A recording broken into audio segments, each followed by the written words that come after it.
Hello, I'm Shelley Horton, and with me is Ben Fordham, and this is He Said, She Said. Today we're going to be discussing, are women actually happier than men in lockdown? I'm going to put my hand up and say yes. Now, part of this, I believe, is because women are stronger communicators than men. And there's proof and science behind this that shows that women talk to connect and men talk to inform. Ben, what do you think? Here's you with your science and your research and all this stuff that you're wheeling out like you like to do. You know what, Shelley? This is going to shock you. I agree with you on this one. There is no question whatsoever women are better communicators than men. I'll put a bit of a caveat on that, and we might come back to that a little bit later. But in general, they're better communicators than men. And I certainly think that women are coping better in isolation than men. I mean, if I look at just the examples in my own social circle and certainly in my own life, in my own family, I've definitely struggled more than Jodie has throughout all this. I mean, she's had periods of isolation as well. As a pregnant mum with a newborn baby, you don't have those same freedoms. You're used to spending time at home. And I never really saw myself as a social butterfly, but I've really missed those kind of weekly outings, going to the pub once a week, catching up with a mate, going to a barbecue. I never realised how important those things were to me, but when they were taken away, I must admit, and it's only been in the last few weeks that I've really admitted this, I've really struggled with it. Yeah, I can completely understand where you're coming from. What I have found is I've adapted from missing the pub by doing group Zoom calls with my girlfriends where 5 o'clock on a Friday night, we all have a wine and there's tragic. about 8 of us and we just catch up. No, it's absolutely fantastic. So I think if I hadn't had those Zoom sessions, then I'd probably be in a bit worse for wear. But Is there anything sadder than sitting in front of a laptop with a glass of wine, looking at your mates and having a chat? I mean, honestly, Ben, I know at it's a little least bit. it's connecting. I know It's it's not something a sitting bit by new and it's yourself. something a bit exciting just for a couple of weeks or a couple of months. But when all of this is over, and hopefully that's not too far away, do you reckon anyone's going to have Zoom drinks on a Friday night, Shelley? Really? No, but this is about having a coping mechanism while we're in lockdown, and that's why women are a bit happier. I also think that women are more likely to do exercise within the house or do like an online yoga class or an online dance class. How are you coping when it comes to getting physically fit when you're in lockdown? Well, I've introduced some backyard training sessions. I offered to become Jodie's personal trainer. Oh no, don't do that. She pointed out I've got no experience at personal training whatsoever. But I did it the first day. I said, I'll be the PT and we'll do like 15-minute sessions and then maybe you can then run your own kind of thing tomorrow. You can train me. But after one day, I decided that I was so good as a personal trainer.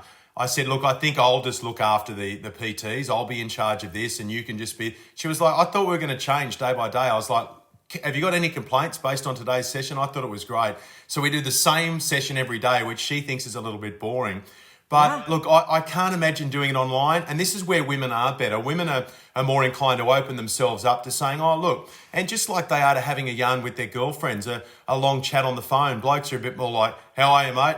Yeah, you're good. Everything's sweet. Kids are good. Wife's good. Righto. See ya.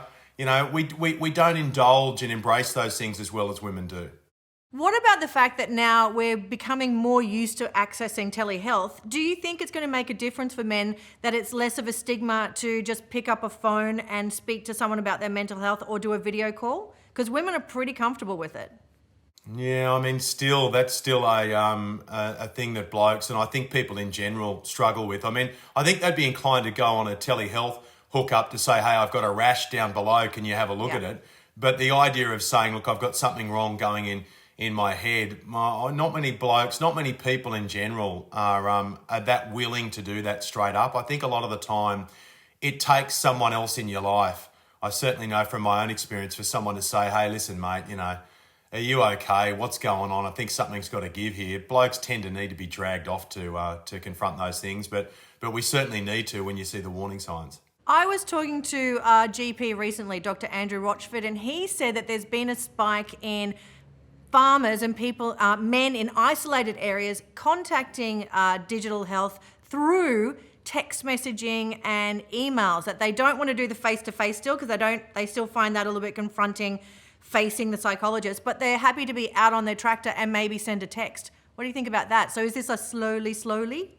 Oh yeah, look, whatever it takes to make it happen. But I don't know. I think women in general are better at communicating through devices. I mean, they're much more inclined to say, okay, let me have a chat, let me pour my heart out. And probably because if you take the devices away, they're better at that anyway. So it's always going to be a bigger challenge for blokes. I know of a mate of mine recently who was telling me, I've got to go and do this kind of intervention thing this weekend. And I was like, oh yeah, who's the intervention on? He goes, oh, it's on one of the boys because he just gets really sloshed when he's on the sauce. And, and then he says stupid things, he does stupid things. And it's got to the point where we've got to confront him over it. And I was like, oh, okay, so how are you doing it? And he said, oh, all the boys are coming over to my place and then he's coming over too and he doesn't know it and we're just going to dump it on him. And I was like, oh, I don't know. I was like, mate, maybe, do you reckon maybe it might be more of a, one or two of you might have a quiet chat with him, take him for a coffee somewhere or something? I said, how many are in the group? He goes, there's about 15 of us. Yikes. I was like, so he's going to walk into the lion's den and have 15 of you just having a crack, I don't know. There's no exact science. I don't exactly know how to do that. You know what? The positive I take from that story is 15 blokes caring about one of their mates. So Yeah, even that's if they're true. not doing it the right way, at least they're caring. But yes, Yeah. I think we kind of have proven today that women are better in lockdown and a bit happier, but perhaps men can learn from us as well. Thank you so much, Ben. If you want to see more He Said, She Said, go to 9honey.com.au.